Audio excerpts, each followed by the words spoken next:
बिस्मिल्लाहिर्रहमानिर्रहीम, अस्सलाम वालेकुम। मैं हूं अब्दुल कादिर और आप देख रहे हैं आपका अपना यूट्यूब चैनल। आज तारीख है 4 अक्टूबर और दिन है पीर का। पिंडोरा बॉक्स खुले हुए अब तकरीबन 24 घंटे के करीब वक्त गुजर चुका है। आपकी क्या राय है? क्या वाकई ये खोदा पहाड़ निकला चूहा वाला हिसाब किताब है या इसमें वाकई कोई बड़े पैमाने पर लीक्स सामने आई हैं? मिला जुला अवामी रद्दअमल सामने आ रहा है, लेकिन इस बारे में वज़ीर आज़म इमरान खान क्या करने जा रहे हैं? इस वक्त जब मैं आपसे बात कर रहा हूँ तो वज़ीर आज़म इमरान खान की ज़ेर सदारत होने वाले इजलास में कुछ बड़े फैसले कर लिए गए हैं। 24 घंटे के अंदर अंदर वज़ीर आज़म ने अवाम से किया हुआ अपना वादा पूरा कर दिखाया है। जी हाँ, 24 घंटे का वक्त नहीं गुजरा अभी पेंडोरा पेपर्स आए हुए, लेकिन वज़ीर आज़म ने किए हैं कुछ बड़े फैसले। आईनी और कानूनी माहिरीन से उनकी मुशावरत मुकम्मल हो चुकी है और एक नहीं, दो नहीं, तीन बड़े फैसले हुए हैं। उनकी तफसीलात आपको बताऊंगा और इसके साथ साथ आज हुकूमत के सबसे बड़े फलाही प्रोग्राम यानी कामयाब पाकिस्तान का आगाज़ किया गया। इस तकरीब में मैं भी शरीक था। वज़ीर आज़म ने वहाँ एक खिताब किया और आवाम को एड्रेस करके महंगाई की जो मुमकिन वजूहात हैं उनसे आगाह किया। बहुत अच्छा खिताब चल रहा था। वज़ीर आज़म ने कहा कि मुझे इल्म है कि महंगाई की वजह से आम आवाम किस कदर मुतासिर हैं। दुनिया भर में महंगाई की मिसालें दी और बताया कि पाकिस्तान में महंगाई की शरह दुनिया की निस्बत कम है और ये भी बताया कि 400 अरब रुपए के बोझ से किस तरह आवाम को बचाया गया। लेकिन ऐन उन्हीं लम्हात में जिस वक्त वज़ीर आज़म ने ये तकरीर की, उससे अगले ही लम्हे क्या हुआ वहाँ पर वो मैं आपको थोड़ी देर में बताता हूँ। लेकिन पहले बात कर लेते हैं पेंडोरा लीक्स या पेंडोरा पेपर्स के हवाले से। आप सबको मालूम है कि गुज़िश्ता रात ठीक 9:30 बजे पेंडोरा पेपर्स जारी किए गए या लीक किए गए और उसके ऊपर अब तक बहुत डिबेट हो चुकी है और सारी तफसीलात आपके सामने हैं। अभी ये लीक्स हुए 1 घंटा भी नहीं गुजरा था, यानी 9:30 बजे ये लीक्स हुई और 10:02 पर वज़ीर आज़म इमरान खान की जानिब से ना सिर्फ उसे वेलकम किया गया बल्कि उसकी तहकीकात का ऐलान भी किया गया। और अब 24 घंटे का वक्त गुजरने से पहले पहले वज़ीर आज़म ने कानूनी और आईनी माहिरीन को बुलाया, पार्टी के कुछ सीनियर रहनुमाओं को बुलाया और एक आला सतह इंस्पेक्शन कमीशन कायम करने का फ़ैसला किया है। और इससे बड़ा फ़ैसला ये है कि इस कमीशन की सरबराही वज़ीर आज़म इमरान खान ख़ुद करेंगे। 3 रुकनी कमीशन होगा जिसमें नैब, FIA और FBR के नुमाइंदे शामिल किए जाएंगे।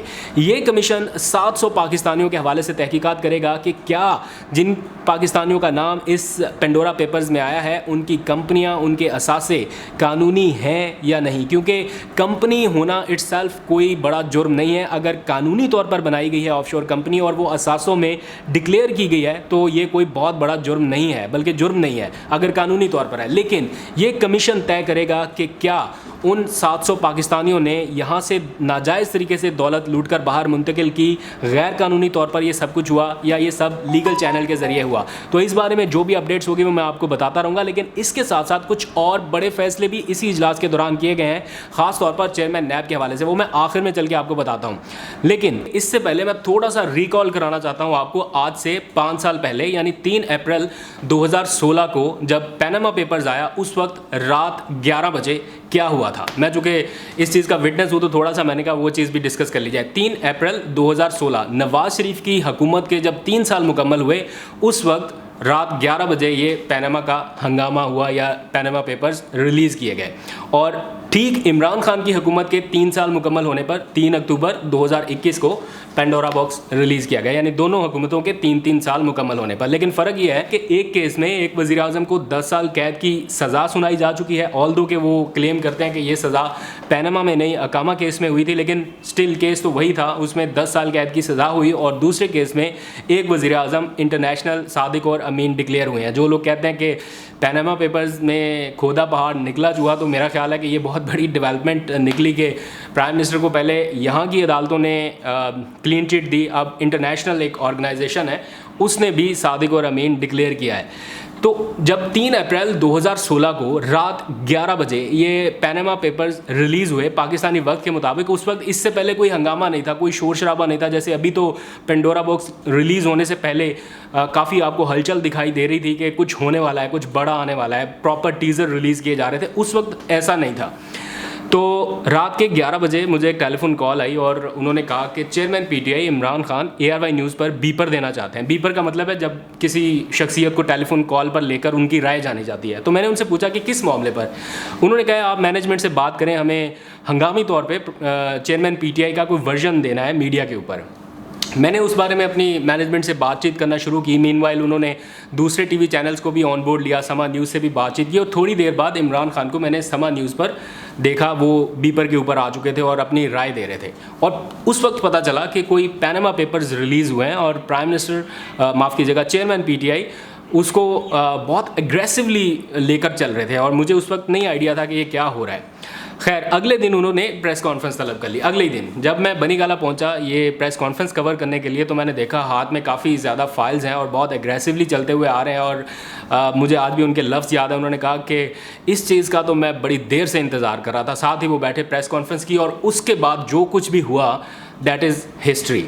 जो भी केसेस चलते रहे या जो भी जुडिशल कमीशंस बने और जो मूवमेंट रही स्ट्रीट मूवमेंट वो आपके सामने है। लेकिन इस पेंडोरा बॉक्स में मुझे नहीं लगता कि ऐसी कोई स्ट्रीट मूवमेंट या ऐसा कुछ होने वाला है क्योंकि इसमें जो अपोजिशन है उसके पास वो मॉरल ग्राउंड है ही नहीं। उनके अपने लोग भी इसी तरह से इस केस में शामिल हैं और प्राइम मिनिस्टर को तो चूँकि क्लीन चिट मिल चुकी है इसलिए जो कुछ नैरेटिव बिल्ड करने की 1-2 दिन से कोशिश हुई वो हो गई नाकाम। कहने को 90 ममालिक की 300 ताकतवर शख्सियात के बैरून मुल्क असासे सामने आए हैं, ऑफशोर कंपनियां सामने आई हैं, इनमें 700 के करीब पाकिस्तानी हैं। लेकिन जो सेंटर ऑफ अटेंशन है वो 6-7 लोग ही हैं जिनमें 3-4 हुकूमती शख्सियात हैं, 1-2 अपोजिशन जमातों से ताल्लुक़ रखने वाले लोग हैं और सारा सर्कल इन्हीं के गिर्द या कुछ साबिक जर्नैल और कुछ बिजनेसमैन।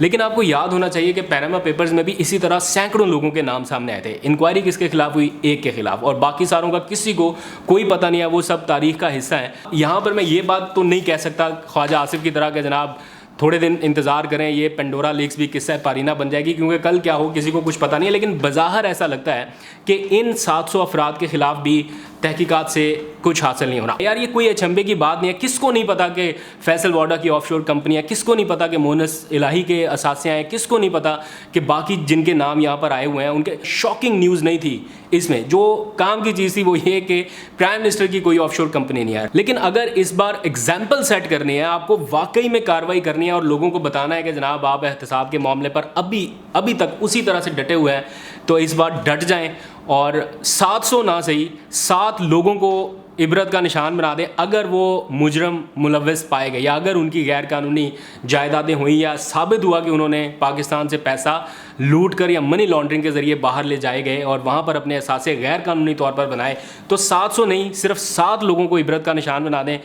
आइंदा फिर कोई नहीं करने वाला। अब जहाँ तक बात है अपोजिशन की, वो ज़्यादा कुछ कर नहीं सकेगी। इक्का दुक्का बयानात आ रहे हैं। ऑल दो कि मरियम नवाज़ ने कल से काफ़ी ट्वीट्स दागे हैं लेकिन वो नेशनल टीवी चैनल्स के ऊपर उस तरह से नहीं आई। कोई प्रेस कॉन्फ्रेंस बहुत बड़ी धमाकेदार किस्म की नहीं की, यानी एग्रेसिव नेचर के साथ वो नहीं आई अभी तक। जिस तरह से इमरान खान पैनामा पेपर्स के टाइम आए उन्होंने नेशनल मीडिया को यूज़ किया, प्रेस कॉन्फ्रेंसेस की और बहुत कुछ उन्होंने किया, अपनी स्ट्रीट पावर को इस्तेमाल किया। लेकिन मरियम नवाज़ ऐसा इसलिए भी नहीं कर सकती कि उनके अपने ख़ानदान के लोग, उनके दामाद, उनके जो इसहाक डार के बेटे हैं वो इस सारे मामले में मुलव्वस हैं। तो इसलिए उनकी मिसाल एक ट्विटर सारिफ ने बताई अभी थोड़ी देर पहले, मैं बड़ा हंसा। उन्होंने लिखा कि मरियम नवाज़ की मिसाल ऐसी है जैसे एक बंदे के सामने किसी ने 12 रोटियां लाकर रख दी और वो गुस्से से बोला इतनी रोटियां, ये 2 ऊपर वाली उठाओ। इसी तरह मरियम नवाज़ ने भी ऑफशोर कंपनियों पर लंदन में मुकीम रिश्तेदारों के साथ जुनेद का नाम आने पर रोला डाल दिया। उन्होंने कहा कि हम कोई चोर हैं, ये जुनेद का नाम काटो। तो मामला सिर्फ जुनेद के नाम से शुरू हुआ, बाकी जो भी है वो तस्लीम कर रही हैं कि है ठीक है। अब वो कानूनी है गैर कानूनी है इस बारे में हम तो कोई लाइसेंस नहीं दे सकते। खैर आगे बढ़ते हैं, बात करते हैं आपके कुछ सवालात के हवाले से और हुकूमत के सबसे बड़े फलाही प्रोग्राम कामयाब पाकिस्तान प्रोग्राम की लॉन्चिंग के हवाले से। आज मैं भी उस तकरीब में शरीक था। वज़ीर-ए-आज़म इमरान खान ने एक बहुत अच्छी तकरीर की महंगाई के हवाले से। मैं ये चाहता था कि प्राइम मिनिस्टर ख़ुद आकर कौम को एड्रेस करें और रीज़न्स बताएं। मैं अपने व्लॉग में 1-2 दिन पहले से बता रहा हूँ आपको कि पेट्रोलियम मसनूआत की कीमतें 100% बढ़ी, तो प्राइम मिनिस्टर ने भी आज वही बात की। मैं आपको बता रहा हूँ कि लेवी टैक्स कितना कम कर दिया गया, बाकी टैक्सेस जो सेल टैक्स थे वो कितने कम किए गए, यही बातें आज प्राइम मिनिस्टर ने कही। और साथ ही उन्होंने कहा कि मालूम है कि महंगाई की वजह से गरीब तकलीफ़ में है, दुनिया में चीज़ें महंगी होने की वजह से पाकिस्तान में भी महंगाई है। और साथ ही उन्होंने कहा कि गरीब तबके पर कम से कम बोझ डाला, टैक्सेस कम करके, जो पेट्रोलियम मसनूआत के ऊपर थे टैक्सेस कम करके 400 अरब रुपए का रिलीफ दिया। लेकिन तकरीब ख़त्म होने पर जैसे ही मैं इस हॉल से बाहर निकला तो जो सबसे पहली खबर सुनने को या देखने को मिली वो थी नेपरा ने 1 साल के लिए बिजली की कीमत 1 रुपये 65 पैसे फ़ी यूनिट महंगी कर दी है। नोटिफिकेशन जारी, बिजली की फ़ी यूनिट कीमत 16 रुपये 44 पैसे से बढ़कर 18 रुपये 9 पैसे हो गई, यानी बिजली सार्फिन पर 90 अरब रुपए का बोझ पड़ेगा। तो पेट्रोलियम मसनूआत पर 480 अरब रुपए का बोझ आवाम से हटाया गया, लेकिन इन द मीन वाइल बिजली महंगी करके 80 अरब से 90 अरब रुपए के दरमियान बोझ आवाम पर डाल दिया गया। ये पैरेलल दोनों चीज़ें हुई, दोनों खबरें हैं। तबसरा और तजिया आप लोग खुद कर लीजिएगा। खैर, वज़ीर आज़म ने कामयाब पाकिस्तान प्रोग्राम लॉन्च किया। आपने कल सवालात भी पूछे थे, उनके कुछ जवाब देने की कोशिश करूँगा। सबसे पहला क्वेश्चन तो ये है कि ये बेसिक प्रोग्राम है क्या, आप लोग इससे किस तरह से फ़ायदा उठा सकते हैं। तो आज के अखबारों में हर तरफ ये इश्तिहार दे दिया गया है, यहाँ पर सारे तरीक़ाकार बताए गए हैं, आप किसी भी वेबसाइट पर जाकर देख सकते हैं। लेकिन इमीडिएटली आपको ये करना है कि अपना शनाख्ती कार्ड नंबर रजिस्ट्रेशन के लिए 5771 पर भेजना है। आपके इस प्रोग्राम में रजिस्ट्रेशन हो सकेगी और इसके नतीजे में होगा क्या, 5 लाख रुपए तक बग़ैर सूद के कर्ज़ आपको मिल सकेगा। कम आमदनी वाले अफराद के लिए 1400 अरब रुपया, बहुत बड़ी रकम है। 1400 अरब रुपया, या पाकिस्तान का टोटल जो रेवेन्यू है वो 4000 अरब रुपए के करीब है। तो आप लगा लें हिसाब के 1000 अरब से ज़ायद, यानी 1400 अरब रुपया बिला सूद कर्ज़ों की मद में हुकूमत आवाम को देने जा रही है। माइक्रो फाइनेंसिंग और बॉटम अप पॉलिसी, यानी निचली सतह से लोगों को ऊपर उठाने की जो पॉलिसी है उसके ऊपर काम हो रहा है। प्राइम मिनिस्टर ने आज बातचीत करते हुए कहा कि ये प्रोग्राम 74 साल पहले शुरू होना चाहिए था। और अब बात करते हैं चेयरमैन नैब के हवाले से बड़े फैसले की। आज कुछ देर में ये फैसला हो जाएगा कि मौजूदा चेयरमैन नैब ही ओहदे पर बरकरार रहेंगे या कोई नया चेयरमैन नैब आएगा, क्योंकि इस वक्त जब मैं आपसे बात कर रहा हूं तो वज़ीर आज़म इमरान खान की हिदायत पर एक आला सतह कानूनी टीम इस वक्त मुशावरत कर रही है, जिसमें वफाकी वज़ीर कानून फ़ारूक नसीम शामिल हैं, फवाद चौधरी शामिल हैं, अटॉर्नी जनरल मौजूद हैं। और ये कमेटी अपनी हतमी रिपोर्ट कल वज़ीर आज़म इमरान खान को पेश करेगी कि आया ऑर्डिनेंस लाया जा सकता है या इन चेयरमैन साहब को फारिग करना होगा। आज का दिन या अगले 24 घंटे मौजूदा चेयरमैन नैब के लिए काफ़ी मुश्किल होने वाले हैं, क्योंकि इन्हीं 24 घंटों के अंदर अंदर फैसला होना है। लेकिन बहरहाल जो बड़ा फैसला हुआ है वो 700 पाकिस्तानियों की तहकीकात के हवाले से हुआ है। उस हवाले से जो फर्दर अपडेट्स होंगी मैं आपसे शेयर करता रहूँगा। आज तक के लिए इतना, अपना बहुत सा ख्याल रखिएगा।